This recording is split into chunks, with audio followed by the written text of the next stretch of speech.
I'm kind of a talker. Like I'm not even like you're doing. I'm like I literally just go like, what are you doing? Like what is that? Okay, Like, yes, to I've been there. who am I saying it to? Yeah, Who am I saying exactly. it to? And sometimes my wife will come in and be like, "Who are you talking to?" And I just go, "The television. Don't worry about it." And I just say the TV. I don't even try to be like, "Oh, I wasn't saying anything," or like you wouldn't understand. I'm like, no, I'm talking to the television. And there were more times last night. I'm sure a lot of people had the same experience, especially if you bet the Lakers. There were so many times last night where I just go, "LeBron, what are you doing, man?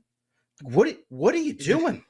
And I like saying it out loud, like, I literally go, "What is that?" on like 10 different possessions. And look, this is not I'm smarter than LeBron. This is not I'm 1% as smart as LeBron. But I think all of us who watched the game last night, and we're so trained to him being a genius.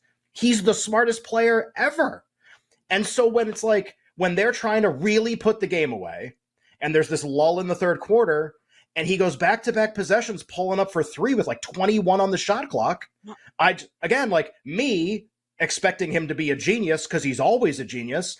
I'm like, I literally go, what are you doing? What is this?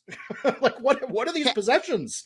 And it was jarring for a player like that. Like D'Angelo Russell comes up and does that. You don't bat an eye. Who cares? Because it's like LeBron. Here's something he's done his entire career. LeBron comes up and just pulls, and then comes up the next position and pulls again faster.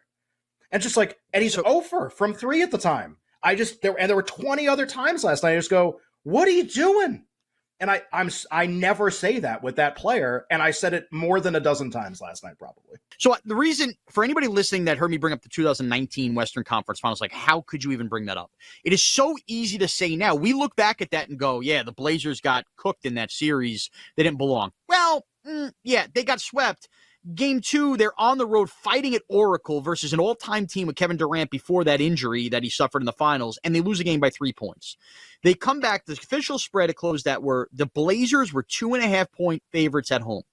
Probably because of that trend. Teams come back home and people thought they'd proven that they could hang with them.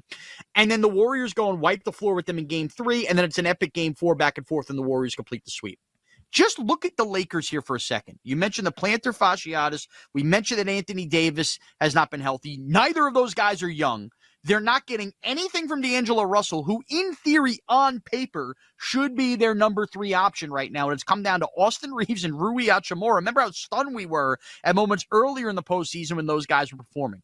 Think about the path now to get here. The Lakers probably played more games than they needed to, tiring them out versus a Grizzly team dealing with Ja Morant banged up early and the circus that is the Grizzlies. Then they go into round 2, and they face a team that just had a dogfight with the Kings in round 1, but a team that looks equally as old as them with the Warriors, where you're having questions about the end there, and it's a long series. The Nuggets handle the Timberwolves gentlemanly-like in round 1, and then in round 2, I mean, are we forgetting that most bettors thought the Suns were going to come out of the West? I mean, should that series have not told us this Nugget team is legitimately for real and should go to the finals, like beating the Suns the way they did in that series? So, I mean, I think that the Nuggets' path here has shown us that they were distinctly a better team than the Lakers. And I'm getting the vibe, especially when I hear the stupid thing about altitude that I brought up, that excuses are being made and the Lakers are running out of gas. So, yes, every trend will tell you to bet the Lakers here, but I am not so sure that, I'm going to go back to that series specifically because that was a series that resembles this one. I think that there is a path here for the Nuggets to sweep, and we're just trying to cling on to the Laker thing with LeBron and Anthony Davis and push away from the thing that is the Nuggets because, again, we have not seen it before. We are uncomfortable at times betting what we have not seen with our own eyes. And what we have not seen is Jokic, Jamal Murray, Michael Malone, and the Nuggets get to and maybe win an NBA Finals. It seems like it's almost a lock for these teams in Game 3 to turn around, and it feels like maybe there's less of a killer instinct. Even so, the Nuggets get lackadaisical at points, or at least when a series returned back to Minnesota in the first round. But I'm talking about series price here. The Lakers at plus 375. Last night, still a close game. It takes everything from Jamal Murray in the fourth quarter. Is that just a juicy enough price that it's almost impossible to ignore for some, or have you seen enough flaws here in the matchups in these first 2 games, knowing how different the games were, that you would stay away from that, even with the nice money there, you could win with the Lakers? I think that there maybe is a little bit of value in that Lakers price. And I haven't played the Lakers to win the series other than to buy out of some of my Denver positions. I've been talking about the Nuggets for the last couple months. I think they've been the best team in the NBA. I think they should have been the favorite to win the West and probably to win the title here, even before that Phoenix series. So as someone that has a lot of Denver liability, I did go back last night and this morning and just kind of watch that out here. I mean, we're going back to LA. It does feel like we're going to be 2-1 in game 4. I still have faith in Denver. I still think at the end of the day, Denver can get a good basket whenever they want, and that's probably the most valuable thing in the playoffs here. So, like Denver to win the series, but if you think the Lakers are going to win these next 2 games, grab that 375 because it's going to be gone quickly. Oops, you think Denver's going to win the title? I do. I do think Denver's going to win the title, and it's not just I haven't changed my mind. I mean, I think they win the series against LA, and I look over in the Eastern Conference, and it's either going to be a Miami team that's played a little over their heads or a Boston team that just looks terrified in some of these big moments. I don't know what to make of the Celtics there. So at the end of the day, we know this Denver offense is great. We know Nikola Jokic is arguably the best player in the league and one of the most valuable, probably the most valuable left. So give me the team that I know at the end of the game is going to be able to get a good shot versus 3 other teams, especially the 2 teams in the East that I just don't know what to make of and lack confidence in. The reason why WNBA MVP is a really interesting market to think about betting this year is there are 2 things that have been true in the history of the league, and I don't know if they're going to be true this year, but they are at least worth considering.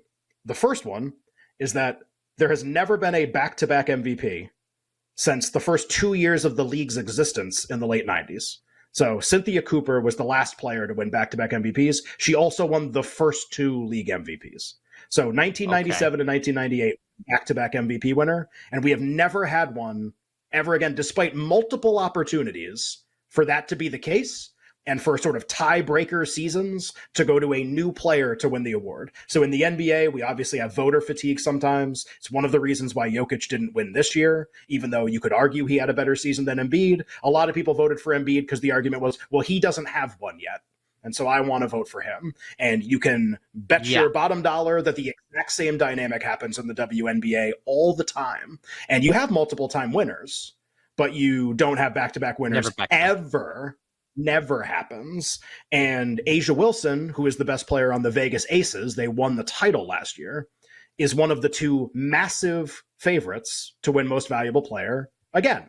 So we can start with something very interesting. The history of the league says that it's very, very unlikely that a player wins back-to-back MVPs. You would figure she would have to be by far the best player in the league in order for that to happen. And if there's anywhere close to a tie or it's close between several players, the history of the league and the bias of the voters would tell you that she's not going to win. And you have 2 big favorites to win the award, and she's one of them. So right off the bat, you're kind of like, oh, well, I don't know if that means I'm going to get the winner, but one of the 2 people holding a lot of win probability probably isn't going to win. So that's kind of interesting right off the bat. Again, I did this with baseball. No matter who you like, I did this with AL MVP. We can at least all agree that the favorite is vulnerable. Now, maybe we're all going to land on different players that we want to bet on, but let's start with this market's interesting because one of the 2 favorites seems really unlikely to win. So that's kind of cool.